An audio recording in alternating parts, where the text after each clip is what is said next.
संस्कृताय मित्राणि। मैं डॉक्टर निवेदिता निकुंज संस्कृत एकेडमी में आप सबों का स्वागत करती हूँ और साथ ही आप सबों को नए वर्ष की हार्दिक शुभकामनाएं देती हूँ। हम लोग आज के क्लास में देखेंगे कि अपादान कारक के कुछ महत्वपूर्ण सूत्र हैं, उनकी व्याख्या। सबसे पहले हम लोग इसके अंतर्गत जनि कर्तु प्रकृति सूत्र को देखेंगे, जिसका अर्थ है कि उत्पन्न होने का कारण, अर्थात जिससे उत्पन्न होता है कोई वस्तु, वह अपादान कारक कहलाता है और उसमें पंचमी विभक्ति लगती है। जैसे उदाहरण से हम लोग समझते हैं, दुग्धात् नवनीतम जायते, दूध से मक्खन निकलते हैं। हम लोग सबको जानते हैं कि मक्खन कहाँ से निकलता है, कैसे बनता है, तो दूध को मथने से। तो दूध उसका क्या कहा हुआ, अपादान कारक हो गया और फलतः उसमें पंचमी विभक्ति लगकर दुग्धात् नवनीतम जायते हो गया। हम लोग दूसरे सूत्र को देखेंगे, भूव प्रभव, अर्थात प्रपूर्वक भू धातु का प्रयोग होने पर भू जो उत्पत्ति स्थान होता है वह अपादान कारक कहलाता है और परिणामतः उसमें पंचमी विभक्ति होती है। जैसे हिमालयात् गंगा प्रवहति, हिमालय से गंगा निकलती है, यानी कि गंगा के निकलने का कारण हिमालय है, वो उसका उत्पत्ति स्थान हो गया। लक्ष्मी समुद्रात् प्रभवत, यानी कि लक्ष्मी समुद्र से उत्पन्न होती है।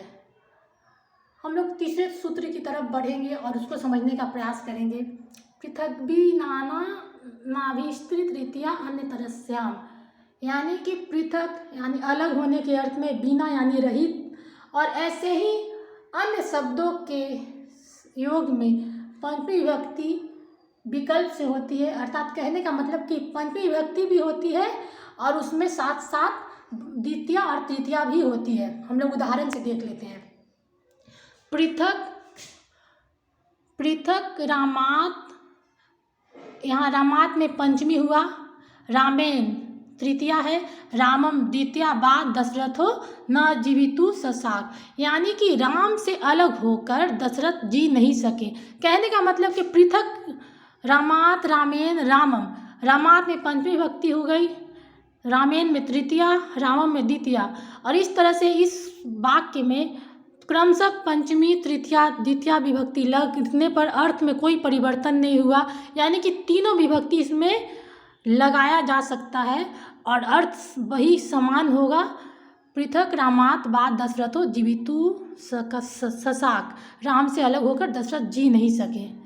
अब बीना को देखेंगे। बीना श्रमात श्रमेन श्रमम वा विद्या न भवति, इसमें भी ऊपर के उदाहरण की तरह ही है, तीनों विभक्ति क्रमशः लगे हैं। बीना श्रमात पंचमी विभक्ति, श्रमेन तृतीया विभक्ति, श्रमम द्वितीया विभक्ति, वा विद्या न भवति, यानी कि परिश्रम के बिना विद्या नहीं होती है।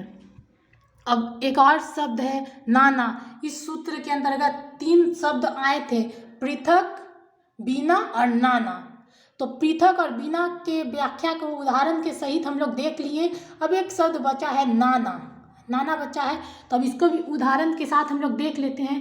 नाना नारी निष्फल जीवनम, यानी कि नारी के बिना जीवन निष्फल है। नाना का यहाँ अर्थ सामान्य तौर पे अभावी है, बिना है। तो हम लोग इस सूत्र को स्पष्ट रूप से देख लिए, समझ लिए। इसका शाब्दिक यदि हम लोग विग्रह करेंगे, इसको संधि विच्छेद करेंगे, तो इसमें 3 शब्द मूल रूप से आते हैं। ग जो है वो क में परिवर्तित हो गया तो पृथक, फिर आपको जो यहाँ इकार बचा हुआ है तो वो बीना हो गया, और फिर जब पृथक बीना ये हो गया फिर नाना बचा, तो 3 शब्द हुआ, पृथक, बीना, नाना। और इस तरह से हमारा सूत्र अच्छे से हम लोग समझ लिए।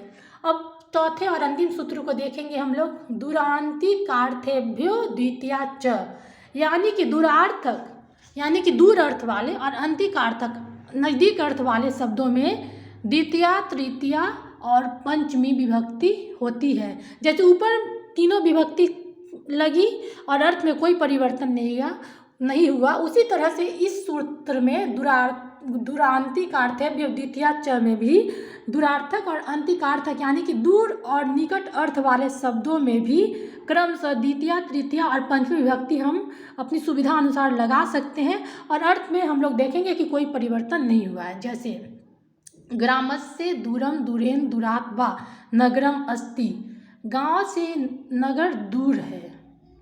तो अर्थ में कोई परिवर्तन नहीं हुआ। ग्रामस्य से यहाँ दूरम द्वितीय विभक्ति लगी, दूरेन तृतीया, दूरात पंचमी विभक्ति लगी, लेकिन अर्थ में कोई परिवर्तन नहीं हुआ। अर्थ वही का वही है कि गांव से नगर दूर है।